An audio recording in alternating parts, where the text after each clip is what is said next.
అనేక శ్రమల మధ్య బైబిల్ను ఆంగ్లంలోనికి తర్జుమా చేసి అనేకులకు అందుబాటులో ఉంచిన గొప్ప విశ్వాసవీరుడు విలియం టిండేల్ గారి గురించి ఈరోజు మనం మాట్లాడుకుందాం. విలియం టిండేల్ జన్మస్థానం గురించి, జన్మకాలం గురించి తేటతెల్లంగా తెలియకపోయినను ఇతడు ఇంగ్లాండ్లోని గ్లాస్టర్షైర్లోని స్లింబ్రిడ్జ్లో 1495వ సంవత్సరంలో జన్మించి ఉండవచ్చు. ఇతనికి చిన్న వయసు నుండి దేవుని గ్రంథాలు చదవాలంటే ఎంతో ఆశ.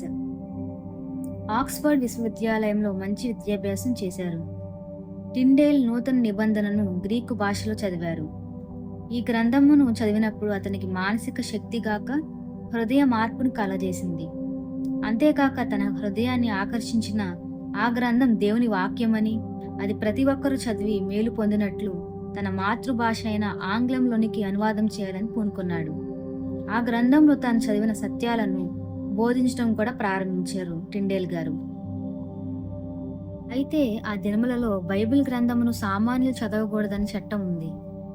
ప్రభువు నేర్పిన ప్రార్థనను 10 ఆజ్ఞలను తమ పిల్లలకు ఇంగ్లీష్లో నేర్పించారని నేరం మోపబడిన 7 వ్యక్తులను కర్రకు కట్టి కాల్చి చంపారు. అటువంటి భయంకరమైన దినములలో టిండేల్ ఆంగ్లంలోనికి క్రొత్త నిబంధనను తర్జుమా చేయాలని పూనుకున్నారు. అయితే ఆ దేశంలో అది సాధ్యం కాదని అతడు జర్మనీకి తప్పించుకుని పోయి పని ప్రారంభించారు. కొల్కనే అను పట్టణంలో అధికారులు నూతన నిబంధన కాగితాలను అపహరించుట చూచినప్పుడు టిండేల్ దానిని అచ్చు వేయించుటకు మరొక పట్టణానికి వెళ్లాల్సి వచ్చింది. అలాగూ అనేక శ్రమల మధ్య క్రొత్త నిబంధన మొదటి 2 ముద్రలను 1525వ సంవత్సరంలో ముగించారు. ఆపై వేల కొలది నూతన నిబంధనలు పెద్ద పెద్ద సంచుల్లో మూటల్లో కట్టి ఓడలపై ఇంగ్లాండ్ దేశమునకు పంపుటలో టిండేల్ విజయం సాధించారు. మతాధికారులు వాటిని కాల్చివేయుటకు ఆ యొక్క ఉద్దేశాలతో ఎంతో వెల చెల్లించి దొంగచాటుకు కొన్నారు గాని ఆ డబ్బు మరిన్ని బైబిల్ ప్రింట్ చేయడానికి సహాయపడ్డాయి. అతడు ఒక నూతన నిబంధన గ్రంథంను అప్పటి రాణియగు యానీ బోలెన్ కు బహుకరించారు. ఆ గ్రంథము నేటికి బ్రిటిష్ ప్రదర్శనశాలలో ఉంది. మత గురువులు అతనిపై పగబట్టి అతన్ని చంపుటకు పన్నాగం పన్ని అతనిని బంధించి చెరసాల్లో వేశారు. టిండేల్ 15 నెలలు జైల్లో గడిపారు. ఆ సమయంలో కూడా అతడు తర్జుమా పనిని కొనసాగించారు. చివరికి 1536వ సంవత్సరంలో అక్టోబర్లో ఒక శుక్రవారంన ఆ యొక్క చీకటి బిలాం నుండి అతని వెలుపలికి తీసుకుని వచ్చి గొంతు పిసికి అతని శరీరం బూడిదగు వరకు దహించారు.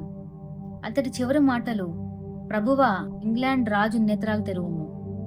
టిండేల్ తాను చనిపోవటకు 10 సంవత్సరాల ముందే నేను తర్జుమా చేసిన క్రొత్త నిబంధన గ్రంథమును కాల్చిన మీరు ఒకరోజు నన్ను కాల్చేస్తారని చెప్పి ఆయన చెప్పడం జరిగింది. అయినను నేను ఈ నూతన నిబంధన గ్రంథంను తర్జుమా చేయటంలో నా పని మానను అని ఆయన చెప్పడం జరిగింది.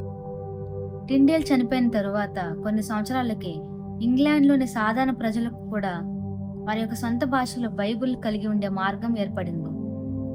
టిండేల్ బైబిల్లోని 90% పదాలు 100 సంవత్సరాల తర్వాత వెలువడిన కింగ్ జేమ్స్ తర్జుమాలో కూడా కనబడుచున్నవి.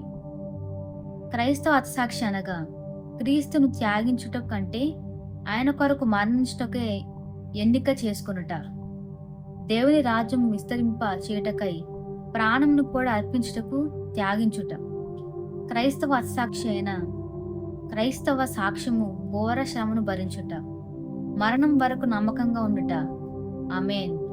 మన జీవితంలో ఎదురైన శ్రమలను కూడా సహిస్తూ మనం కూడా టిండేల్ గారి లాగా మన యొక్క జీవిత యాత్రలు ముందుకు కొనసాగాలని ప్రార్థిస్తూ నేను ఈ మాటలు ముగిస్తున్నాను. దేవుడు మిమ్మల్ని దీవించును గాక. ఆమేన్.